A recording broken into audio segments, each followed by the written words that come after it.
ભારે હડકંપ મચી ગયો છે। કચ્છ જિલ્લામાં કોંગ્રેસના એક ઉમેદવારને ખરીદવાનો પ્રયાસ કરવામાં આવ્યો હોય તેવો કોંગ્રેસ દ્વારા આક્ષેપ કરવામાં આવ્યો છે। આ મામલે ભુજમાં કોંગ્રેસે પત્રકાર પરિષદ યોજી મોટો ખુલાસો કર્યો છે। કચ્છ જિલ્લામાં મુન્દ્રા તાલુકા પંચાયતની મોટી ભુજપુર બેઠકના કોંગ્રેસના ઉમેદવારને ભાજપના સ્થાનિક નેતાએ ખરીદવાની ઓફર કરી હતી। આ સમગ્ર મામલે કોંગ્રેસે સ્ટિંગ ઓપરેશન જાહેર કર્યું હતું। કોંગ્રેસના ઉમેદવાર રતનભાઈ સાખરાને ફોર્મ પરત ખેંચવા માટે લાખો રૂપિયાની ઓફર કરવામાં આવી હતી। કોંગ્રેસના ઉમેદવારને ચૂંટણીમાંથી હટી જવા માટે 3.51 લાખની ઓફર આપી હતી, જેના સ્ટિંગ ઓપરેશનમાં ભાજપના ઉમેદવાર નારાયણ સાખરા અને માણેક ગેલવા કેમેરામાં કેદ થયા હતા। કોંગ્રેસ દ્વારા આ મામલે ચૂંટણી અધિકારીને ફરિયાદ કરવામાં આવશે તેમજ તટસ્થ તપાસ કરવા માટે માંગ પણ કરવામાં આવશે।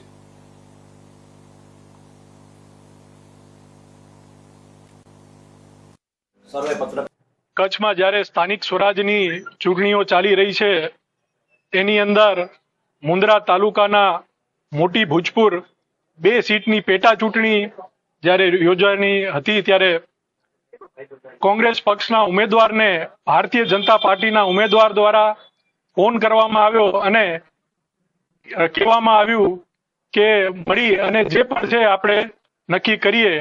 ત્યારબાદ એ મુલાકાત માટે ત્યાં કને આવ્યા અને કોંગ્રેસના ઉમેદવારને 3.5 લાખ રૂપિયાની જે રકમ છે એ રકમનું એમને ઓફર કરી કે તમારો ઉમેદવારી ફોર્મ છે એ પરત ખેંચી લ્યો અને આ સીટ ભારતીય જનતા પાર્ટીને બિનહરીફ કરાવડાવો।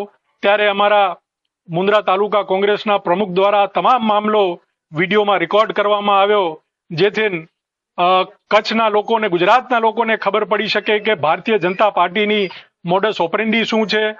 આવી જ રીતે ક્યાંક ને ક્યાંક પૈસાની લાલચ આપી અને ક્યાંક ને ક્યાંક ધાક ધમકી કરાવી એ સમગ્ર કચ્છમાં બિનહરીફ સીટો કરાવડાવે છે। અને આવી જ રીતે હું માનું છું કે સમગ્ર ગુજરાતમાં આવી ઘટનાઓ જ્યારે બની રહી છે ત્યારે કોંગ્રેસ પક્ષ દ્વારા પર્દાફાશ કરવામાં આવ્યો છે, જેથી અહીંયાના લોકોને એ ખ્યાલ આવે કે ભારતીય જનતા પાર્ટી કઈ મોડસ ઓપરેન્ડીથી કામ કરી રહી છે। આ ક્યાંક ને ક્યાંક લોકશાહીનું ખૂન છે, લોકશાહીનું હનન કરવામાં આવી રહ્યું છે। ખાસ કરીને વાત કરો રમેશ બાબુ, આવી રીતે ભચાઉની અંદર 17 જેટલી સીટો બિનહરીફ જાહેર થયેલી છે, શું કહેશો? 2200। જેમ મેં વાત કરી કે આ એક ઘટના છે કે જે અમે ભારતીય જનતા પાર્ટીની મોડસ ઓપરેન્ડી બહાર પાડી શક્યા છીએ। કઈ રીતે એ લોકો પૈસાના જોરે ક્યાંક કોંગ્રેસના ઉમેદવારોને ધાક ધમકી દઈને, ક્યાંક લોભ લાલચ આપીને આ લોકો જે ફોર્મ છે એ પરત ખેંચાવતા હોય છે ને સીટ બિનહરીફ કરાવતા હોય છે। અને હું માનું છું કે કચ્છના લોકો આ સ્ટિંગ ઓપરેશન જોઈને 100% જાગૃત થશે। વિડીયો ભારતીય જનતા પાર્ટી દ્વારા અમારા ભુજપુર 2 સીટના ઉમેદવારના ભાઈને આ ફોર્મ પાછું ખેંચી લેવા માટે આર્થિક ઓફર કરવા માટે બોલાવવામાં આવેલ હતા અને એનું અમને જાણ થતા આ આખું સ્ટિંગ ઓપરેશન અમારા દ્વારા કરવામાં આવેલ છે। અને આ સ્ટિંગ ઓપરેશનની અંદર 7 લાખથી ચર્ચા ચાલુ કરી અને 3,51,000 સુધીની જ્યાં સુધી નક્કી નથી ત્યાં સુધી આ બધી ચર્ચા આ વિડીયોની અંદર ઉપલબ્ધ છે। અને ભારતીય જનતા પાર્ટી દ્વારા જે રીતે બધી જગ્યાએ અમારા ઉમેદવારોને લોભ લાલચ આપવામાં આવી રહી છે તે આવી રીતે આપવામાં આવી રહી છે। એટલા માટે જ આ તમારી સમક્ષ અમે લોકો આ વિડીયો મૂકીએ છીએ અને તમામ માહિતી તમને એટલા માટે જ આપી છે કે આખા ગુજરાતની અંદર ભારતીય જનતા પાર્ટી લોકશાહીનું ચીરહરણ કેવી રીતે કરી રહી છે। ભાજપના કયા નેતા છે જેમને ઓફર આપી છે અને શું ઓફર કરવામાં આવી હતી હટી જવા માટે?